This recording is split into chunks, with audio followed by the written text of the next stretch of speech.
Gibran makin kuat, Partai Gerindra resmi mendukungnya di pemilihan wali kota Surakarta.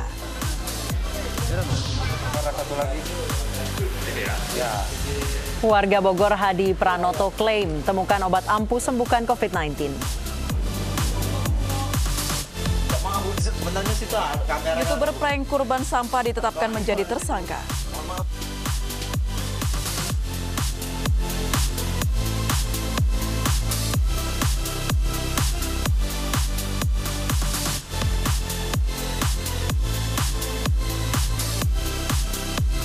Halo, selamat sore pemirsa. Tadi Anda telah menyaksikan berita pilihan News Sore yang akan menemani Anda selama 2 jam ke depan bersama saya, Anissa Dasuki. Dan saya, Aprilia Putri. Pemirsa, kita awali News Sore hari ini dengan informasi kuasa hukum Joko Chandra. Otto Hasibuan hari ini kembali mendatangi Barreskrim Polri untuk bertemu kliennya membahas mengenai upaya hukum yang akan ditempuh buronan kasus hak tagih Bank Bali tersebut.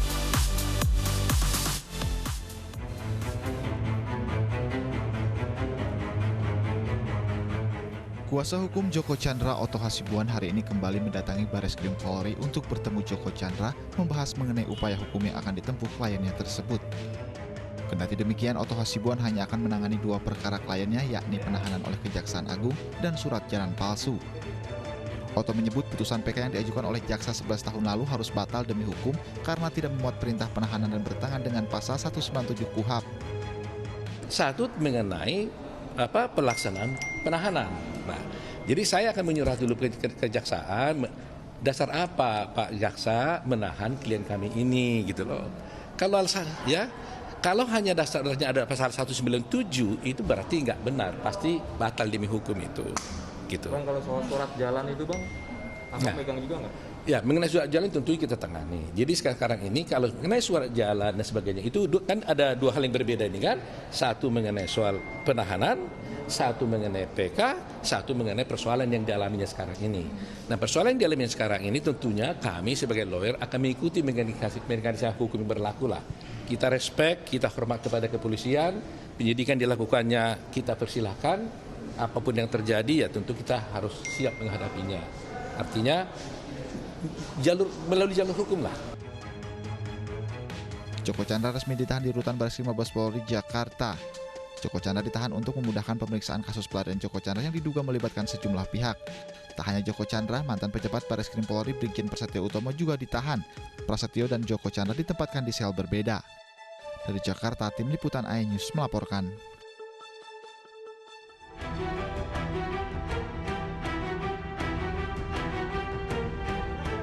Ketika masuk ke Indonesia, buronan kasus hak tagih Bank Bali Joko Chandra sempat membuat paspor. Menanggapi hal ini, Menteri Hukum dan HAM Yasona Lauli menyebut tidak ada yang salah dalam proses penerbitan paspor Joko Chandra. Penerbitan paspor Joko Chandra memenuhi persyaratan sesuai undang-undang. Saat proses penerbitan paspor, menurut Menkumham Yasona Lauli, di sistem Kemenkumham tidak ditemukan status daftar pencarian orang untuk Joko Chandra, sehingga pihak imigrasi memberikan pelayanan publik sesuai persyaratan. Sebelumnya Joko Chandra membuat paspor pada akhir Juni 2020 setelah membuat KTP di Kelurahan Grogol Selatan. Akibatnya Lurah Grogol Selatan dicopot dari jabatannya. Saat itu sang lurah mengatakan tak tahu menahu soal status buron sehingga melayani Joko Chandra selayaknya warga lain. Joko Chandra kini telah ditahan setelah sebelumnya ditangkap di Malaysia dan langsung dibawa ke tanah air. Setelah mendarat di Bandara Halim Perdana Kusuma, Joko Chandra dibawa ke Barreskrim Polri untuk menjalani pemeriksaan, kemudian diserahkan ke pihak Kejaksaan Agung untuk diproses. Tim Liputan iNews melaporkan. Konfederasi Serikat Pekerja Indonesia KSPI berunjuk rasa di depan gedung DPR RI siang tadi. Para buruh menolak rancangan Undang-Undang Cipta Kerja Omnibus Law dan stop PHK di tengah pandemi.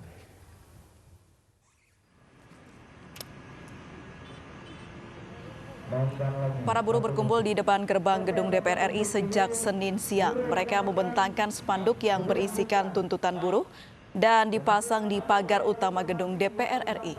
Buruh menolak rancangan Undang-Undang Cipta Kerja yang tercantum dalam Omnibus Law dan meminta pengusaha untuk menghentikan PHK. Para buruh tertib mengenakan masker namun mengabaikan jaga jarak aman.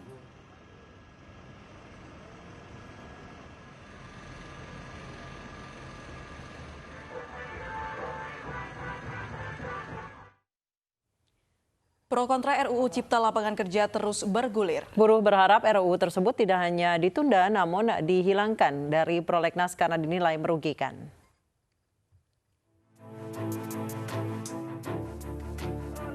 Pro kontra RUU Cipta Kerja belum usai. Gelombang massa pendemo masih beraksi menolak keras RUU Omnibus Law Cipta Lapangan Kerja.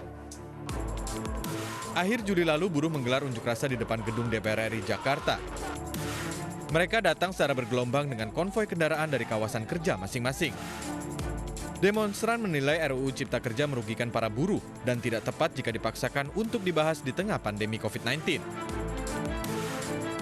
Tak hanya di DPR, demonstrasi menolak RUU Cipta Kerja juga digelar ratusan buruh di depan Istana Merdeka, Jakarta. Mereka meminta agar pemerintah menghentikan pembahasan rancangan Undang-Undang Cipta Kerja yang dinilai akan merugikan kesejahteraan buruh. Di tengah kontroversi RUU Cipta Kerja berdasarkan survei yang dilakukan Sirus Network, justru menunjukkan 69% responden setuju terhadap RUU ini. Bahkan publik menilai RUU Cipta Kerja merupakan jalan tengah antara kepentingan investasi, UMKM, dan kepentingan pekerja. Beberapa poin dalam klaster ketenagakerjaan mendapat sorotan dari buruh. Di antaranya rencana pemerintah mengatur sistem upah per jam dikhawatirkan bisa menghilangkan sistem upah minimum.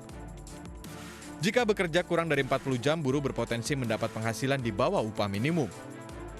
Tidak hanya upah, buruh khawatir kehilangan pesangon saat pemutusan hubungan kerja bila aturan tersebut diubah menjadi tunjangan PHK. Selain itu, pasal dalam RUU Sapu Jagat yang mengatur tenaga kerja asing dinilai menjadi celah bagi TKA untuk masuk ke pasar kerja Indonesia. RUU Omnibus Law dinilai akan menghilangkan sanksi pidana bagi perusahaan yang tidak memenuhi tanggung jawab pada pekerja, sehingga tidak akan memiliki efek jera atas tindakannya. Meski kini RUU Omnibus Law Cipta Kerja ditunda pembahasannya, namun massa buruh berjanji tetap akan mengawal hingga dihilangkan dari prolegnas. Tim Liputan iNews melaporkan. Pemirsa, aturan ganjil genap kembali diterapkan Pemprov DKI Jakarta di 25 ruas jalan ibu kota. Para pelanggar belum dikenakan sanksi karena petugas masih melakukan sosialisasi aturan ini hingga 5 Agustus mendatang.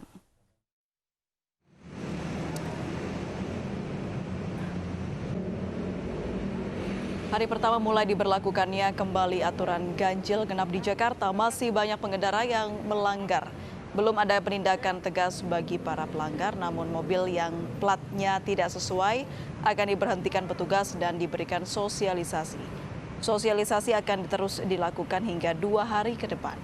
Penindakan tegas bagi pelanggar aturan ganjil genap baru akan diberlakukan 6 Agustus mendatang. Aturan ganjil genap berlaku Senin hingga Jumat pukul 6 hingga 10 pagi dan pukul 4 sore hingga pukul 9 malam.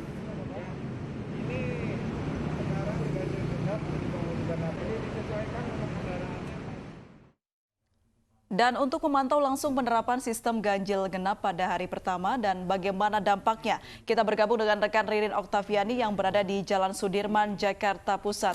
Ririn, bagaimana situasi lalu lintas di Jalan Sudirman saat ini?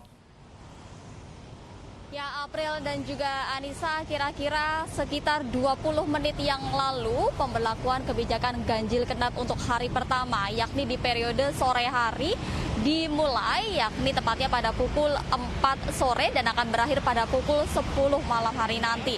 Di mana hari ini situasi arus lalu lintas di jalur Sudirman yang merupakan salah satu jalur yang diterapkan ganjil genap terpantau kondusif, baik kendaraan yang melintas roda 2 maupun kendaraan mobil, di mana kami juga memantau bahwa kendaraan yang melintas di jalur ini, tepatnya mobil, sudah menaati yakni aturan yang sesuai dengan tanggal hari ini, yakni menggunakan plat ganjil. Sementara masih ada beberapa kemudian mobil yang masih menggunakan plat genap yang melintas di jalur ini.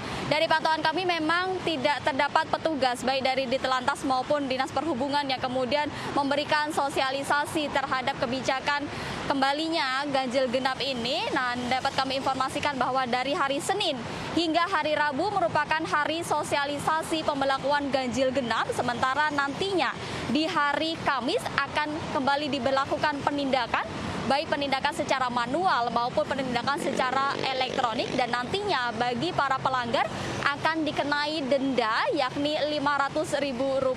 Sementara itu pemerintah memberlakukan kembali aturan ganjil genap ini sebagai salah satu langkah upaya untuk menekan penyebaran COVID-19. Satu hal yang kemudian kemarin sempat ditakutkan adanya penyebaran massa, yakni dari massa yang kemudian awalnya menggunakan kendaraan pribadi dan beralih menggunakan angkutan umum. Namun hal tersebut telah diantisipasi, salah satunya yakni Transjakarta. Dari pantauan kami bahwa hari ini tidak terjadi penumpukan kendaraan, baik kendaraan yang penumpukan penumpang di Transjakarta, baik di bus Transjakartanya maupun di halte yang tidak jauh dari lokasi tempat saya berada, yakni halte Tosari maupun Duku Atas.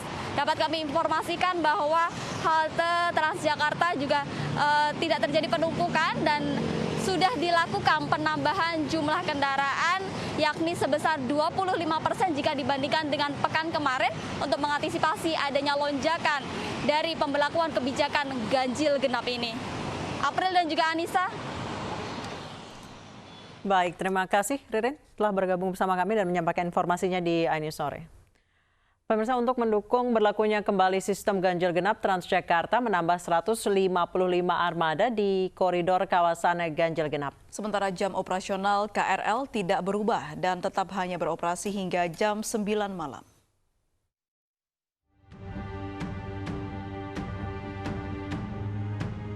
PT Transjakarta menambah 155 armada di 10 ruas koridor kawasan ganjil genap di Jakarta agar tidak terjadi penumpukan bagi warga yang beralih dari kendaraan pribadi ke transportasi umum.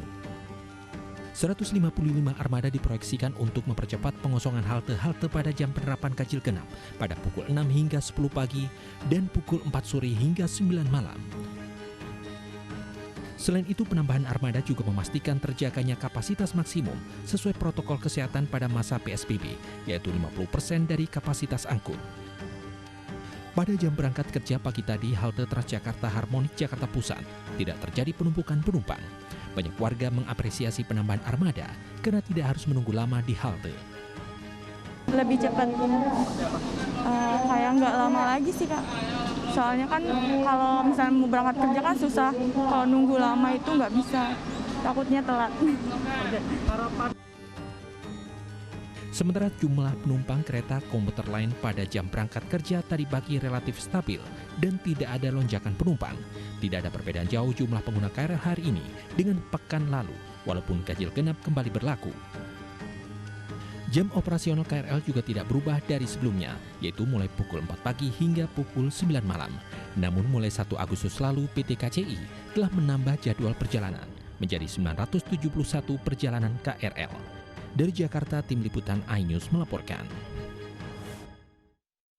Penumpukan penumpang terjadi di Stasiun Bekasi, Jawa Barat. Sejumlah penumpang yang sebelumnya menggunakan kendaraan pribadi terpaksa beralih ke komuter lain karena penerapan ganjil genap di Jakarta.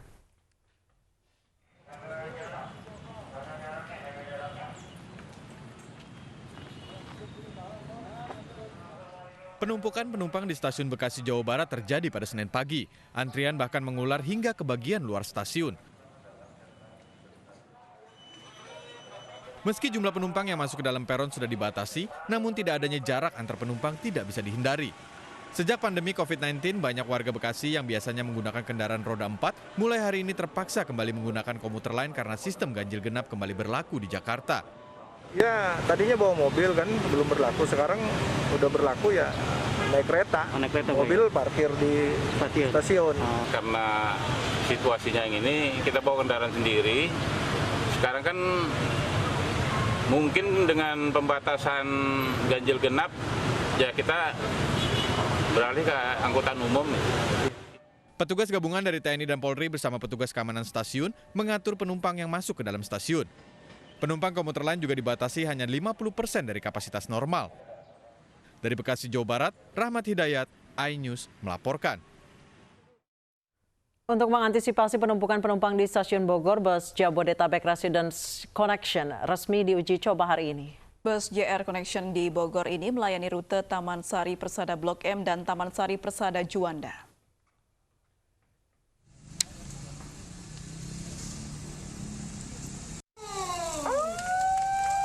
Kementerian Perhubungan meluncurkan 3 unit bus JR Connection yang akan beroperasi melayani para penumpang dengan tujuan Jakarta sebagai solusi mengurai kepadatan penumpang di stasiun Bogor.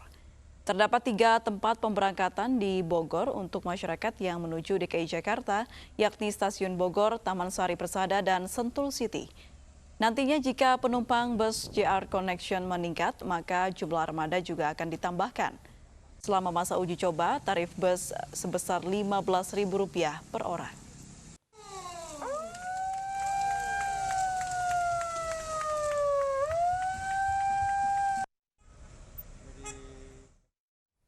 YouTuber buat konten prank bagi-bagi bingkisan kurban berisi sampah ditetapkan menjadi tersangka. Informasi selengkapnya akan kami hadirkan usai jeda berikut, tetap di iNews Sore.